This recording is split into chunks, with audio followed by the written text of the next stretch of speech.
Hi guys, সবাই কেমন আছেন? তো আবারও নতুন একটা ভিডিও নিয়ে আসলাম। আমি ওমান প্রবাসী।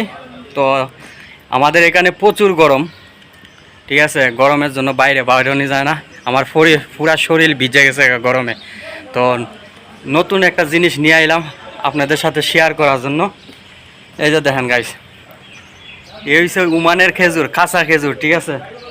খেজুরগুলা এত স্বাদ, এত মিষ্টি, যেমন মধু ফেল, ঠিক আছে। মধু মধু দেখছেন নি, গাছ থেকে ফাইরে নিয়ে আইছি একবারে, ঠিক আছে। গাছের খেজুর, ঠিক আছে। তো অনেকগুলা খেজুর ফাললাম, ঠিক আছে। এই যে খেজুরগুলা দেখতে অনেক সুন্দর এবং খেজুরগুলা অনেক মিষ্টিও, ঠিক আছে। আজকে গাছ থেকে খেজুর ফাইরে নিয়ে আইছি, ঠিক আছে। আরে ওই তোরা খাইতার বিনি বেটা, এই খেজুর খাইতার বিনি, দেখ, ঠিক আছে। দেখ খেজুর, দেখ, ঠিক আছে। দেখ খেজুর, দেখ।